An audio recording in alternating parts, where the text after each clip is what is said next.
Hello, everyone, and welcome to the October 2022 Integration Down Under. So we'll go quickly through our organizers. I've updated the slide. Last slide, I had the wrong slide in this, but we've got Martin in Perth, we've got Dan in Brisbane, we've got Mick in Sydney, Wagner in Auckland, and myself in Melbourne. And tonight we've got a session from Wagner, who is a senior program manager for Logic Apps at Microsoft, and it's on what's new with Logic Apps Standard. So there's been a few announcements recently with the Ignite conference and things like that. So we're going to get straight into that. So let me just swap Thanks, Bill. to his stream. Yep. So there we have, and we've got Dan in there too. Let's see. I will add Dan to the stream. Hello, Dan. How are you? And Hey, Dan. then what we'll do is we'll just go to the slides and turn it over to Wagner to have a go. Thank you very much. So just let me set up my machine here. Hello, everyone. It's been a while that since I had last talk on integration that I wanted, so really good to come back, right? So we're going to be talking about what's new in Logic Apps Standard today. So if you're not familiar with me, my name is Wagner Silveira. I'm a senior program manager with the Logic Apps team here at Microsoft. And I focus, my areas of focus are developer experience, DevOps, and the community program. So like the interaction integration, the one that is a good example of that.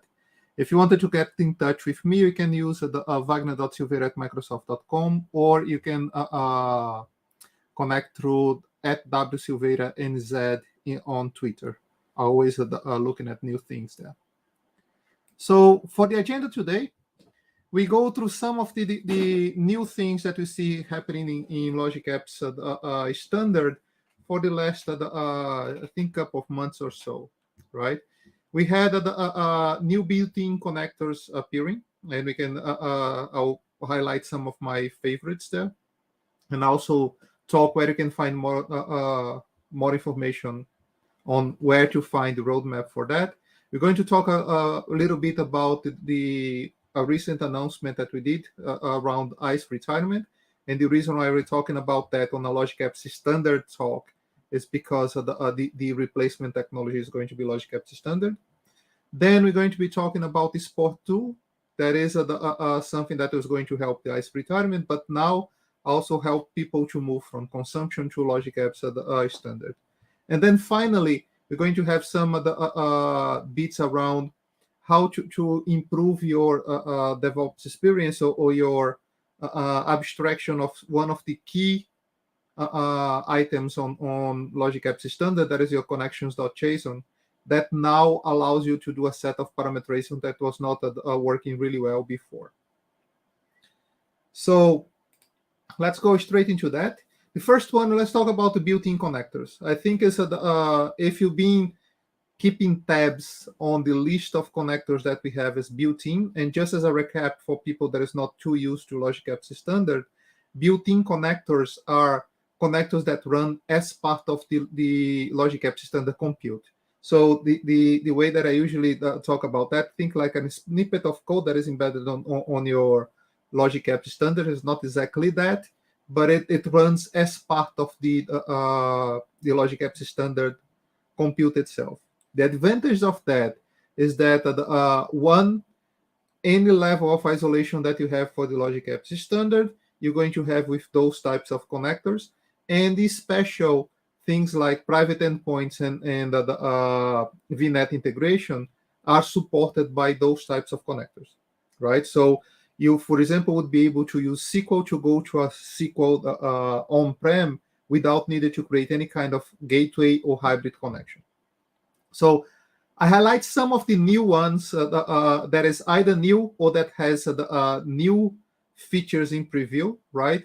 AS2v2, Azure Queue Storage, Azure Table Storage, Key Vault, that is one of the big asks from a lot of people, and SQL Server with the introduction of a lot of new operations, including execution store procedures that was not there before, right? On Key Vault, for example, now you can have your Key Vault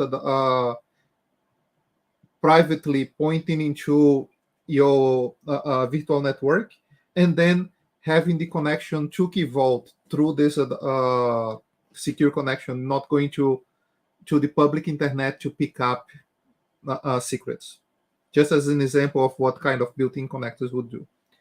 So those connectors, this is more like just a heads up that is like new connectors there, and new connectors coming until the end of the year, right? And if you wanted to find out a little bit more about how those connectors are being placed in terms of what's coming next and what is the features that we are tracking for those connectors, you can find that on that connector roadmap page. It's aka.ms/logicapps connector roadmap. Bill, and then if you're able to put that on the comments on YouTube, would be great. So that is about built-in connections. It's just a little bit of information so you are aware of what's new there. The next one that we have in terms of news is ICE retirement, right? So what we need to know about that. The integration service environment had a very hard dependency on classic cloud services, and classic cloud services is being retired now by the end of by 31st of August 2024. So internally, we're trying to find ways to migrate that, but because of the way that ICE was implemented with all the networking that is surrounding that, we find out that would be almost as much work for the customers to migrate with that and having to rebuild a whole set of infrastructure on top of the networking as moving to Logic Apps Standard. With Logic Apps Standard having a lot more investment and getting much better scaling and other capabilities compared to integration service environment, what we decided is that Logic Apps ICE environment would be retiring also on 31st of August 2024. We announced that a couple of weeks ago, right? And you're going to find out that as part of that announcement, we show the export tool that is available for initially for ICE workflows, right? From Visual Studio Code from 1040. So if you have 1040 or later versions installed, you would have a new tool on the VS Code environment that would allow you to export ICE workflows into a Logic Apps Standard project. I put like a whole lot of more details and like a little bit of a FAQ for all the questions that I saw popping up on those last 2 weeks on that on a blog post, and you can find that on aka.ms/ICE retirement/FAQ, right? So that would be a good place if you have an ICE environment. It would be a good place to go and take a look at all the things that is happening right now around ICE. What would be the path for that? What is our roadmap in terms of some of the gaps that you might still find there? Okay. Wagner, we got a question from Aaron Kim on, is supporting connectors which were only available in ICE on the agenda, i.e. file system and on-prem SFTP? It is. So the one of the points that I have on that FAQ is showing that while our plan is between now and end of the year is going to be making sure that all the ICE connectors that you have today have a relative built-in connector. That's why you see those built-in connectors growing every month, for example, right, with the same level of capability that you have on the ICE connectors. And the other side of that is the export tool is going to be iterating monthly with new connector conversions. So by default, the ICE connector, if it doesn't have a built-in connector available with the same level of capability, it's going to be converting today to managed connectors. But between now and end of the year, we are closing that gap. And if you have an ICE connector, it will be exporting as a built-in connector. So you have the same level of isolation, right, based on what we said before for the built-in connector, and the same level of connectivity with virtual network. So it is in the cards, and it's going to be taking close to the end of the year for us to close that gap. But this is one of our priorities for this semester. Any other questions so far? Sorry, I was on mute. No, that's it.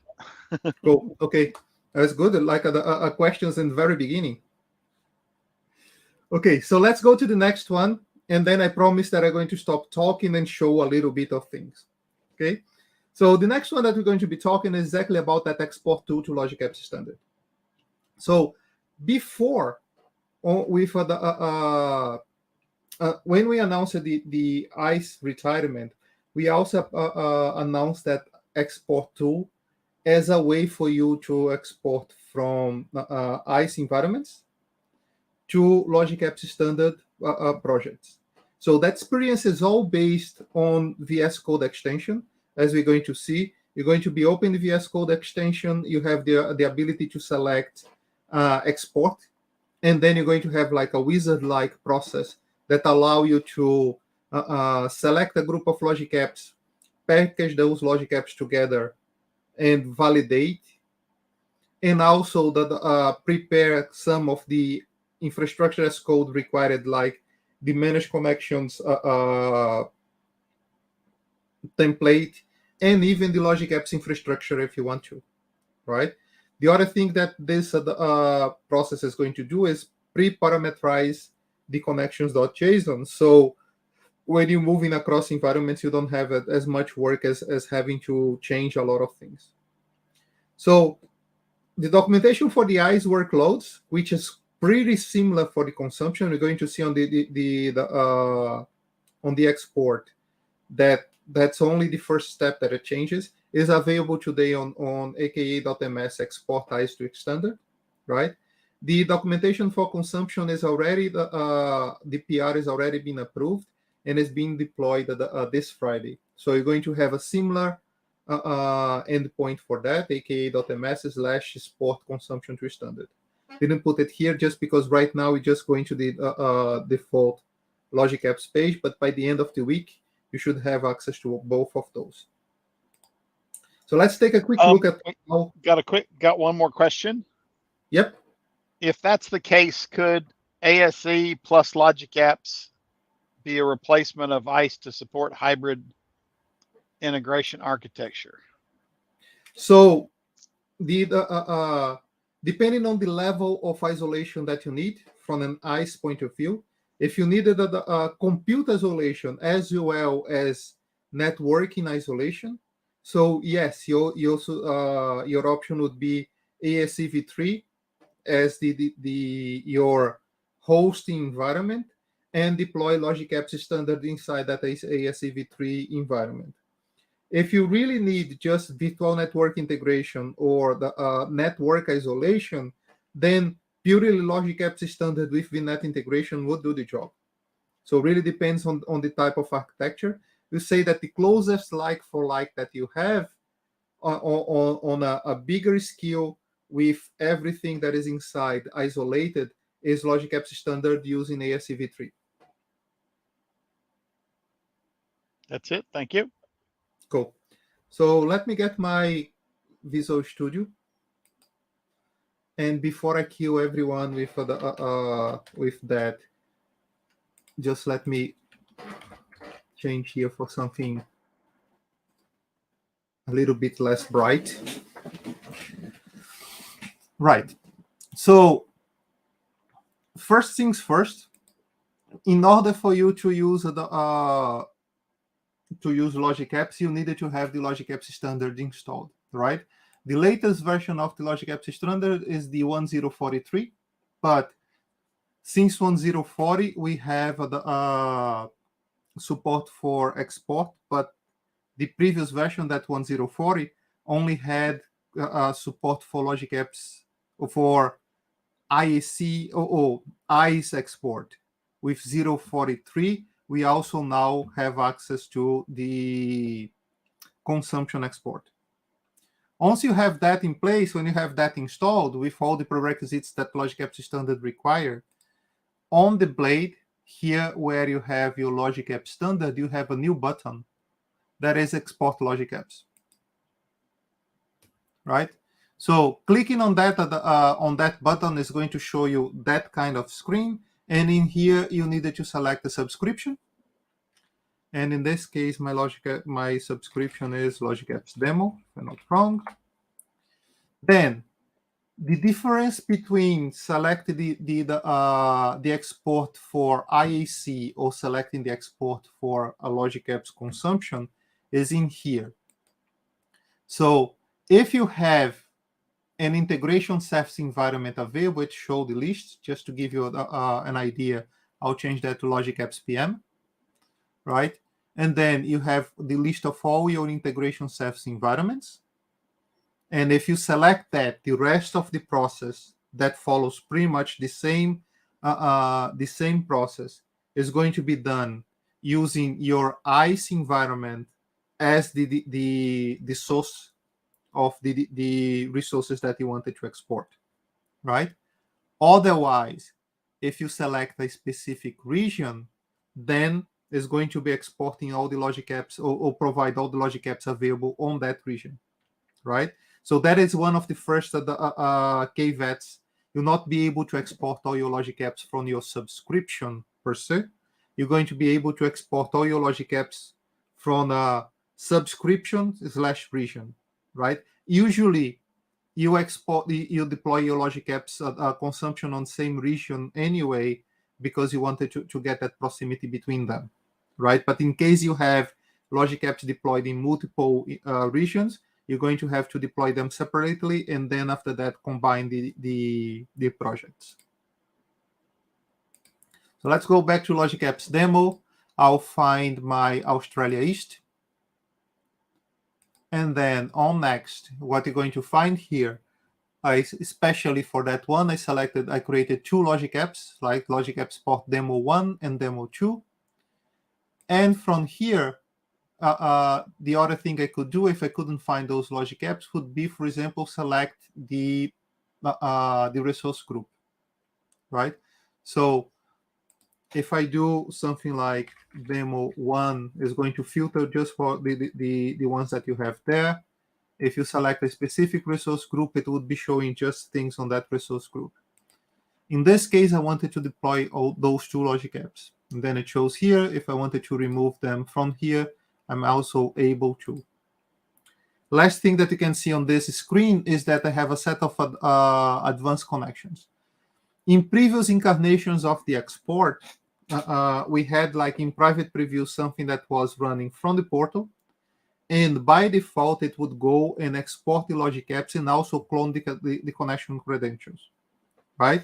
So the feedback that you get from people is that this was not a good idea, especially for cases where I could have connections that could create race conditions, like a SQL trigger or a service bus trigger. So we didn't remove the functionality because maybe you wanted to get those things and then disable your Logic Apps straight away.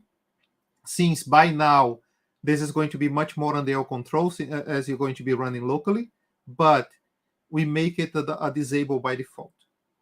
And also by default, we generate a set of infrastructure templates, which is your connections.json, your connections templates, and your Logic Apps infrastructure, right? So you don't have to learn ARM templates to create those ones.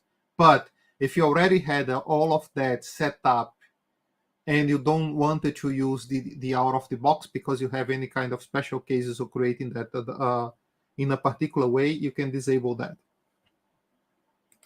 Okay. Once you select those items, you can go next, and then in here is going to be doing validation. You're going to have 3 types of validation. You'll be able to, you might get like cases like this one where all the operations and parameters are happy to go, right? You can have another case where you have some warnings, so you still be able to export, but you're probably going to have some manual fixes to do later on. And finally, you're going to have like some edge cases where you're going to have an exception, like the tool is not ready for to support the type of logic apps that you have yet, or you have an edge case where you might need to make some changes or clone a logic apps and make some changes before you're able to export. Once everything is fine and you have the logic apps ready to export, you can click on the export button, and you have one last step to do here, right? So that last step that you have here is you needed to select the location where you're going to be deploying that logic app. And in my case, I'm going to go to my dev folder,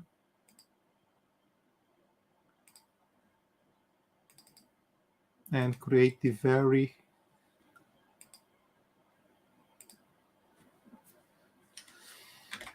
integration under demo export. And that is going to be the name of the folder. The other thing that I can do is I can select manage connection, deploy that managed connection, and for that I can select create a resource group or select an existing resource group, right? So I'm going to be creating a new one just to make sure that whatever we have there, we don't get any kind of pre-existing material. Okay, so it's going to be deploy the managed connection. It's going to be creating the endpoint here, or the project here, and deploy the managed connections on this new demo. So finally, if I click on export and finish, it managed to download the package. It unzipped the package. So if I go while it's finishing doing things, if I go to my dev integration.1 demo export, I already have a project here all ready to go. And then finally, when it finished that, it opens a new instance of the logic apps, right, with the project. So the other thing that should be done, and let's just double check that, is if I go here and look at that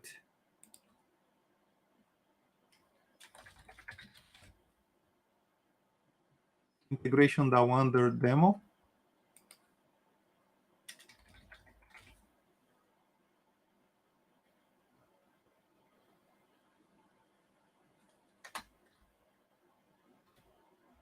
duplicate that.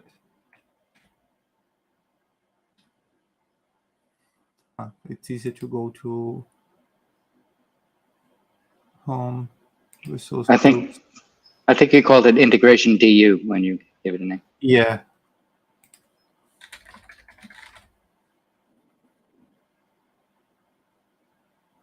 There we go. So what I should have here is one connection, right? Because one thing that I didn't show to you is this. Let me just duplicate this.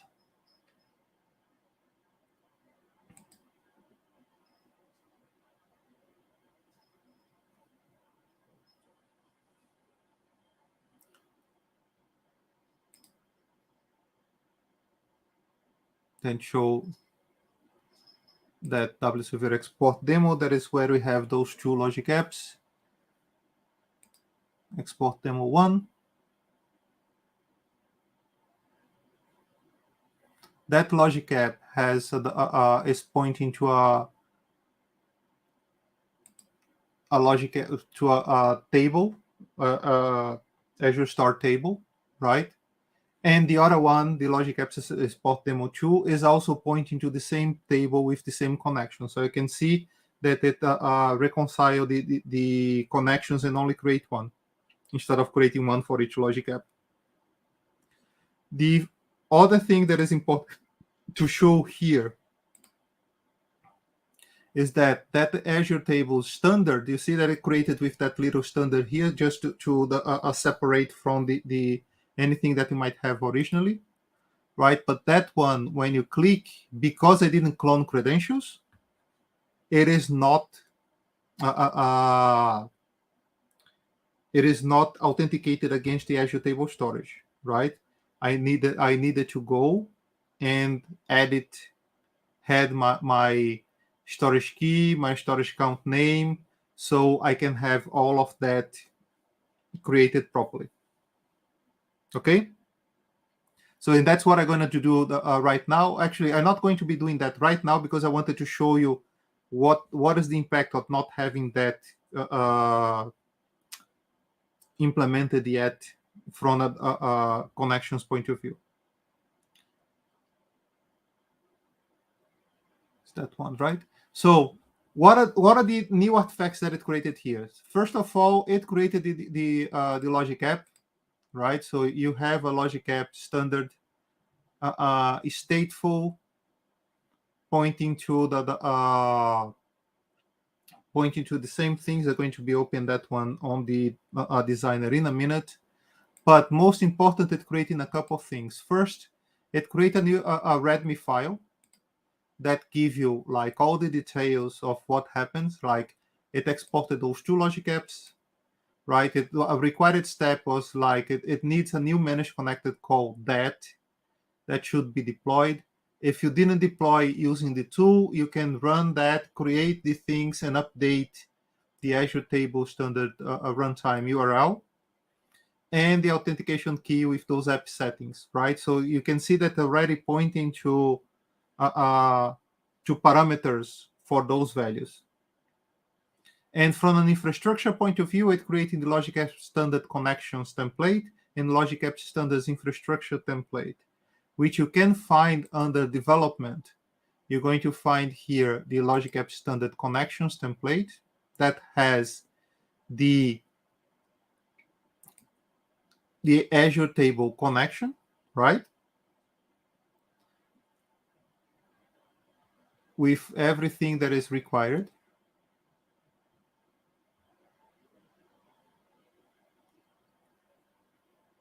And what else that it has? And just the parameters and things. And also, it has a resource of type access policy that sets the Logic Apps principle for the Logic Apps for the Logic Apps managed identity into the connection. If you provide the name of the Logic Apps where this thing is going to sit, otherwise just creating the raw connection. So with this template, you also going to have everything that you needed to deploy the connection and already authenticate that connection against the Logic Apps instance that is going to be running that. I'm going to talk a little bit about that authentication thing because it seems like some confusing. But it also generates all the reports, right? So everything that happens and all the export validation. So even if you have that running with some kind of warnings, you're going to have all the information about what happened with your export process. All good so far?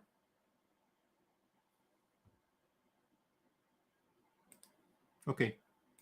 So let's go and open this first Logic App. It's going to take a little while.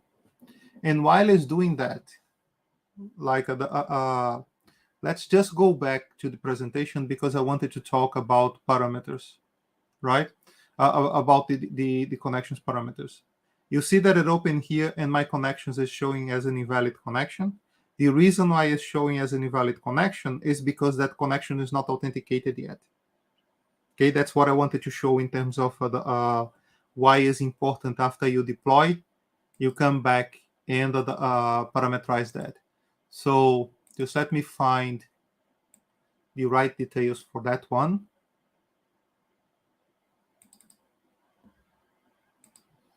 And then we can do that and reopen.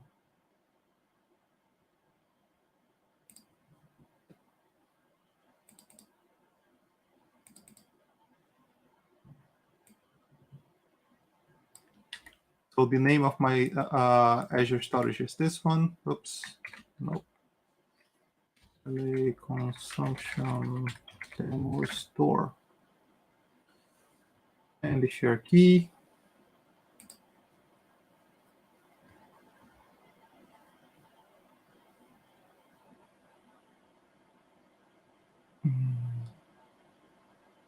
Okay.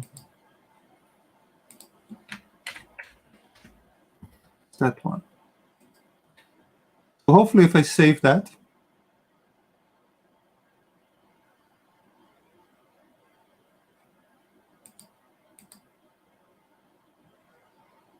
and refresh.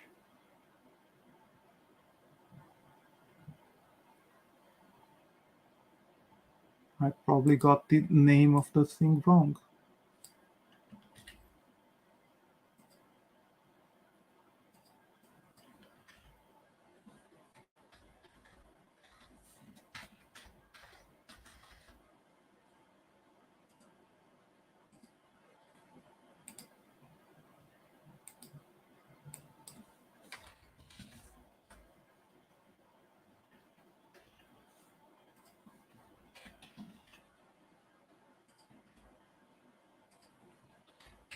Just in case.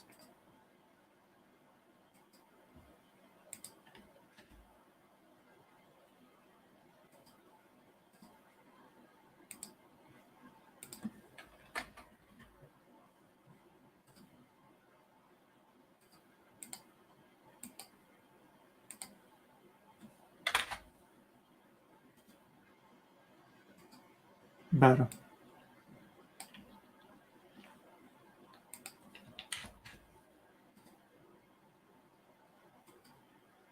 That looks more likely.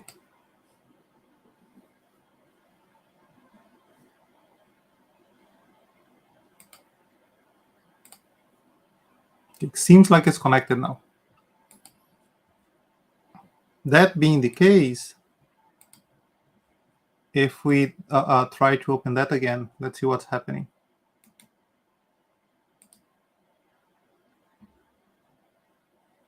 Now it's pointing to my connected Azure table storage, right? And everything should be fine once I save this one.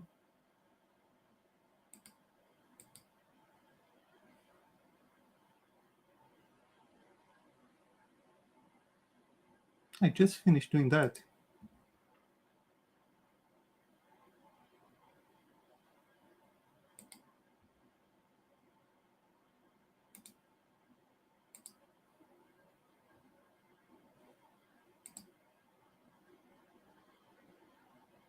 Okay, seems like it was didn't get a catch for some reason, but it found the Azure table storage and everything. Then finally, the last thing that we needed to do here to prove that all of that is working, all those logic apps, is press F5 and make sure that it's running. Where is my terminal? There we go. So if the demo gods are with me,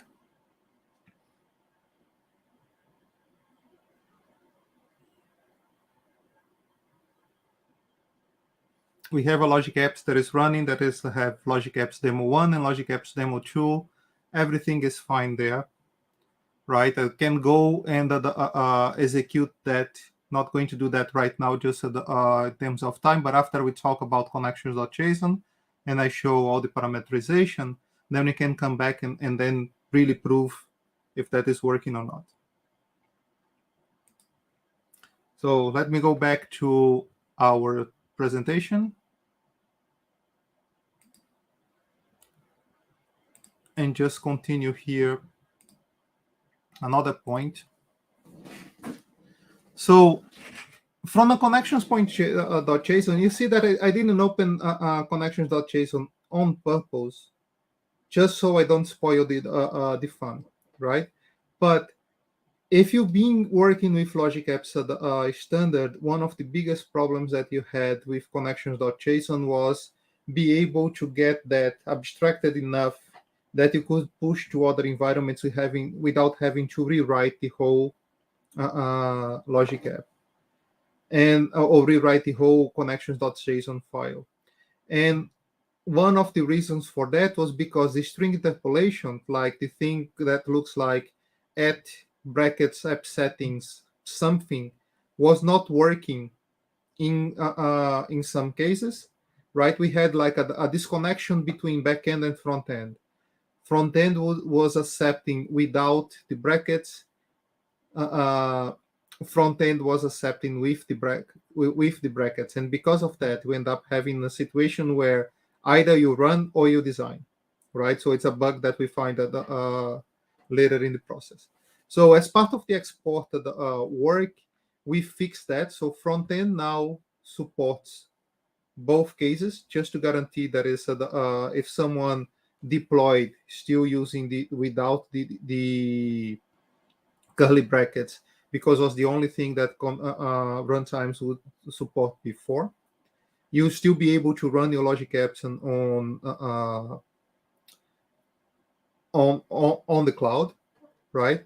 But both the front end and the back end on VS Code today supports both cases, and the portal support both cases for execution and curly brackets for the design time, right?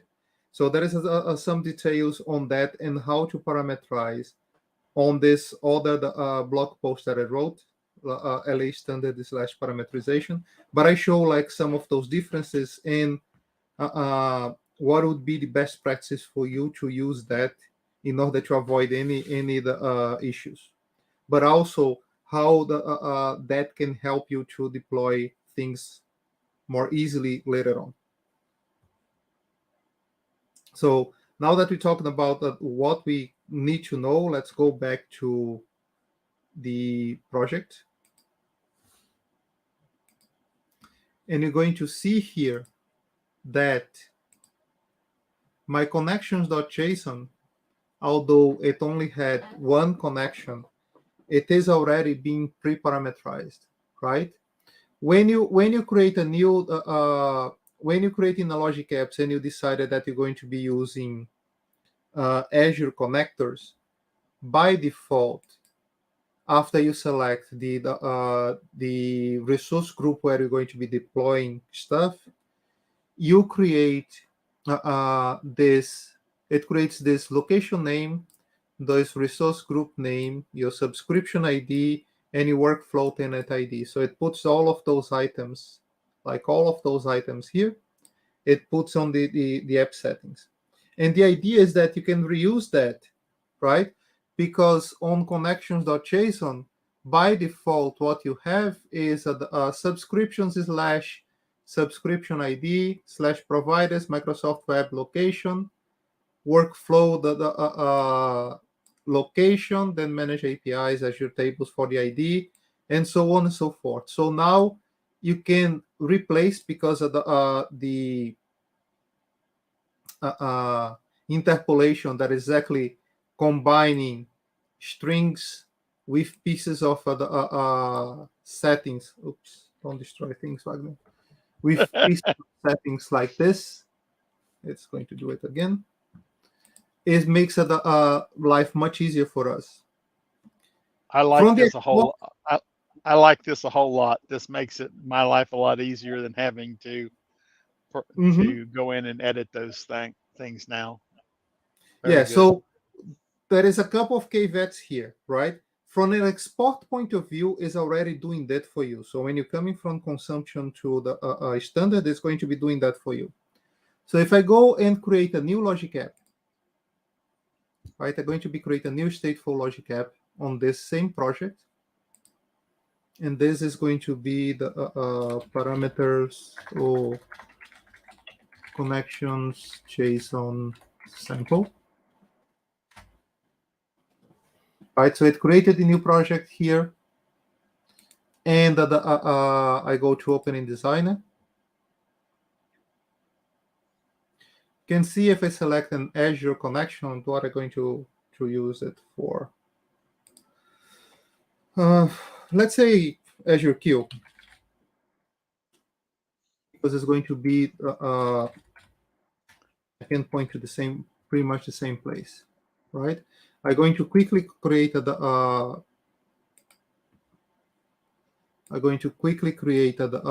queue on that same storage account that we had.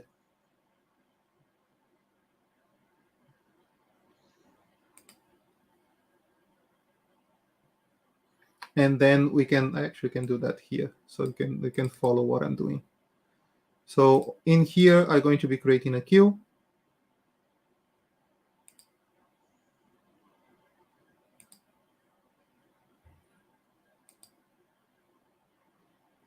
And that is going to be integration Wagner queue.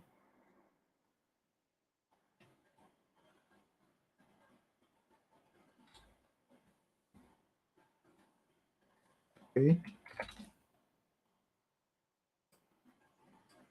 Copy that just in case. Okay, so we have a new queue here.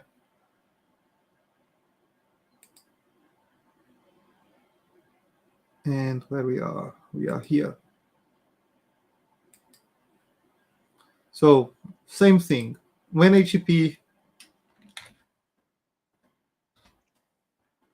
new HTTP request happens, just because it's easy, then we're going to create another action that is from Azure, because we wanted a managed connection.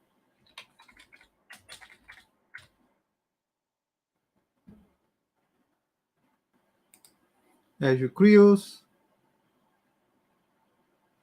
put a message on a queue, right? And then for that, I needed a name for that. It's going to be Azure queue. The authentication is access key. The name of the storage account is the one that we just got it, and the storage account key is the same that we had before.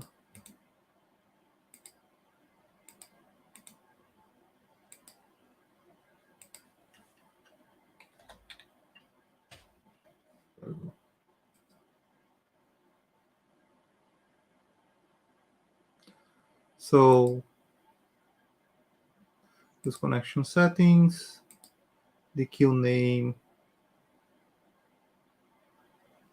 I think the storage account was wrong. I think I didn't get the right name for that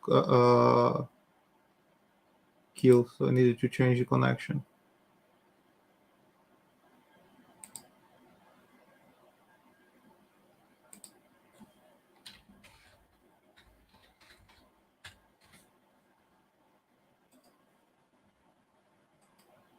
I put the name queue of name instead of the I storage put the queue name instead of the storage account here. There we go. That's better.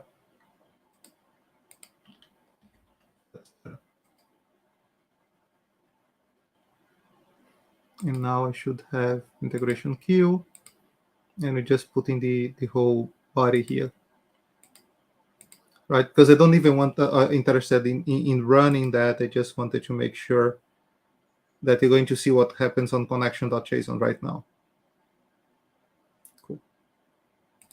So on connections.json, I have my Azure tables. right? And then I have that Azure Queues 1, which is the one that I created. And you see that right now, it's still it's still not parameterized. But I can do that at one time, just go and replace those values, right, with those values here.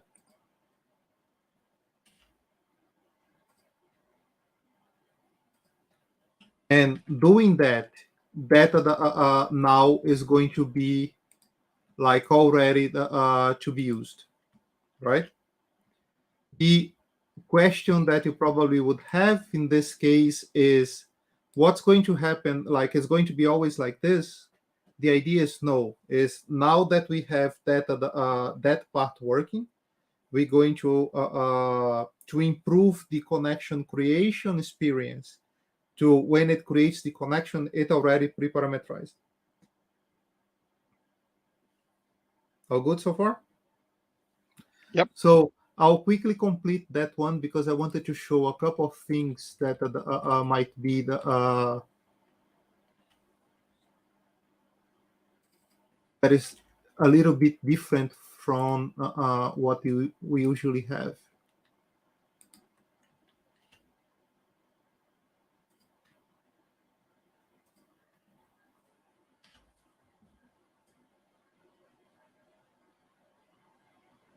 Okay, so that one is looking good. That value here, I wanted to not be here. I want, since it's a connection URL, I can put that on as a parameter.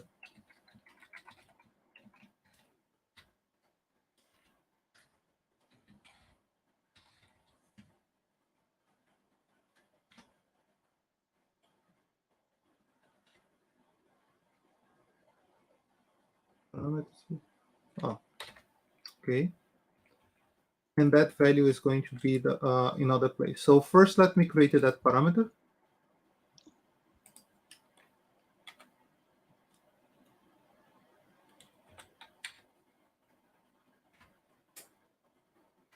Nope. Yep.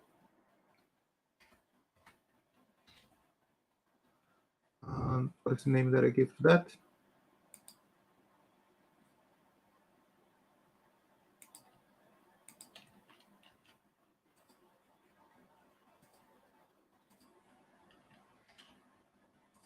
Runtime URL. And type is a string. Value. I love Copilot. So there we go.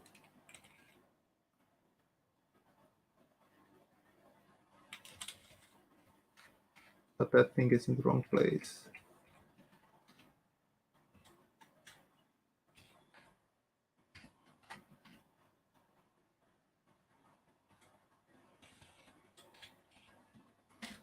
That's why it's much better to do that directly on the, close this. Everything is looking fine. Let's see if everything is looking fine. If I save that and looking into this and go to parameters, I should have the Azure Queue runtime URL here. It's all good. Okay. So now I remove the requirement of having connection runtime URL from here. I can have on parameters or on app settings, depending on how you wanted to deal with that, right? And authentication is another place where you're going to need to move all of that. And let me talk about authentication a little bit. When you're looking about that authentication, you're thinking that the authentication of that connection with the end resource, right? That was my first impression when I looked at that. But actually, this authentication is the way that we guarantee that once you create in one connection, one managed connection, other people cannot spoof that connection on their own logic apps, right? That authentication here is actually, does that instance of logic apps have permission to access the connection resource? And if so, it can call the connection resource that by that goes and is going to talk into the backend system, that in this case is the Azure tables. So the authentication against the backend resources there in the connection, as we put it before, this is giving a permission of that instance of the logic app to be talking to the connection, right? And it's to guarantee that other people is not able to access that logic app. And because in the local environment we don't have a raw authentication, we don't have managed identity, that's why when you're creating that raw on local, you have that type raw with the scheme as key.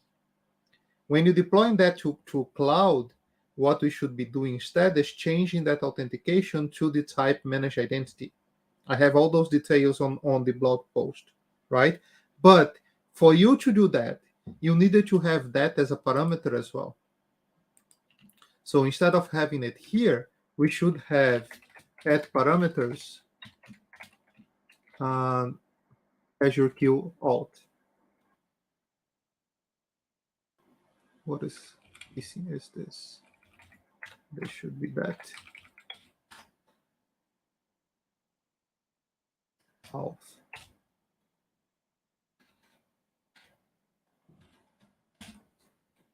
Right? And similar to that, we should be creating a new parameter here that is Azure Q1 alt, and there we go. Right? So with all of that in place, if we did everything correct, we should still be able to close that connection JSON sample and add it again, open in Designer. The thing is still recognize that connection, right? The Azure Q1 that we created. And if I execute that, runtime is also able to understand that. Otherwise, you would be having an error at runtime if it was not able to pass.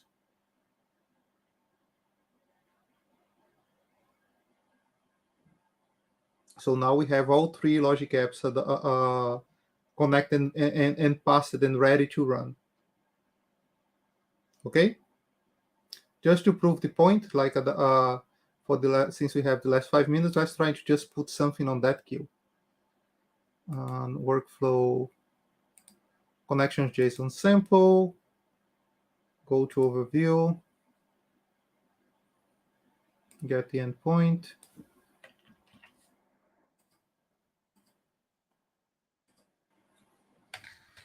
And HTTP, then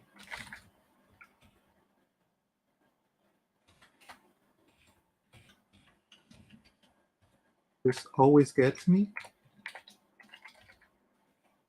Content type, application JSON, and the content is the most famous content.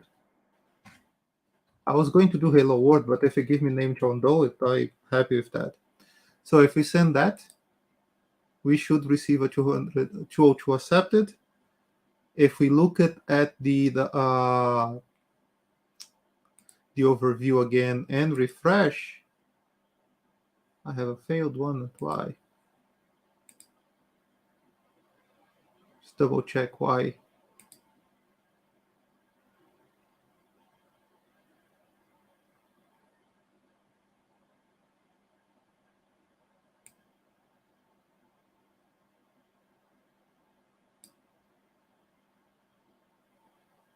Resource not found. I might have got the name of that wrong again.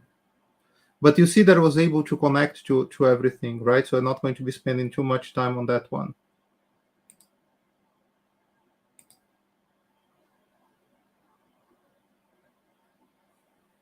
Let's do the other way around.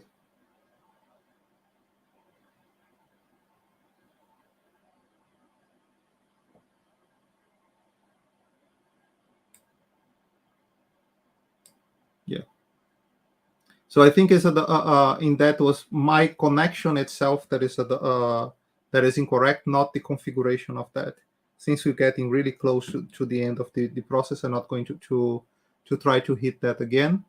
But you get the gist on how the connections.json can be configured now, and how that is going to help you with the getting that into other environments, right? If you wanted to get like a very step-by-step on that one, I wrote a blog post that is on that page here, right? So the AKA MSLA standard parameterization, and in here, just let's double check that's okay.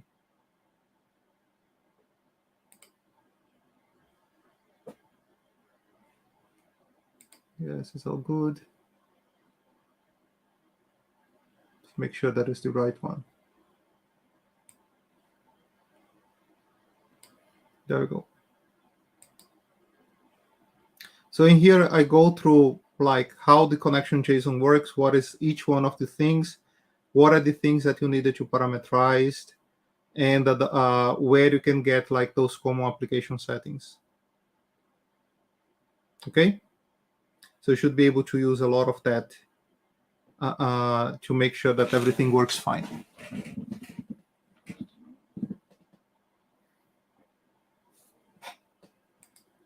So with that in mind, we got one question. Yep. Asking a question not related with the topic today, but do we have any feature improvements for the mapping within the standard logic app? Mapping, the mapper is being actively developed. I don't have on the top of my head when it's going to be in private or public preview, but yes, we're going to have improvements on that.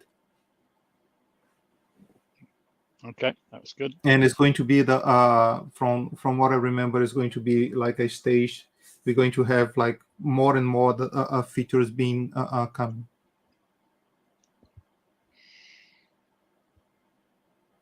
Any other questions? No, that's all the questions that are out there. Let me I'll take the slides back. So again, if there's any other questions, just post them into the questions. If not, thank you very much, Wagner, for that. It was a very good topic. I haven't done a lot lately with logic apps because I've been doing BizTalk upgrades. So, but definitely that is good. We just got a thumbs up from Aaron Kim. So very good. Nice. So I don't think there's any other questions out there. Dan, have you got anything to add? You're on mute if you do. No, I don't. But if you wanted to post a link to Wagner's blog post, I put it in our private chat. I can't put it in the general comments for some reason. Okay, hold on a second. Yeah. I did put it in the YouTube chat though. Okay, so yeah. Oh, cool. If you put on the comments, it's going to end up there anyway. Yep. I just posted it. So there it is. So it will be in there. So thanks everyone again for attending. And again, it will be up on our YouTube channel as soon as we finish this. And it'll be in the playlist. So it'll show up on the website so people can have a look at it later on. So thanks everybody. And that will be a wrap for our October one. We'll have to figure out. We'll have to figure out what we're going to do for November. There is some neat things related to some of your parameterization that I might look at covering. Is that they now have the app config working in the configuration of your either Logic app or your app service. And it looks just like the at Microsoft.Key Vault. So it allows you to pull the stuff from Azure App Config the same way you can. Yeah, because if you have those two things together, if you have app settings and the app settings pointing to a specific environment, then your deployment is going to be even simpler. That's right. So you can actually inside of that Microsoft.appconfig, you can have that label that it's looking for of your environment. So it's the same value you're looking for, just a different environment. So all you have to do is change that one thing. So I may look at putting that full app config thing together, because I tend to use app config from my Logic apps too. So, okay, that'll be good for this month. I'm going to end the broadcast now. Thank you very much. Thanks, everyone.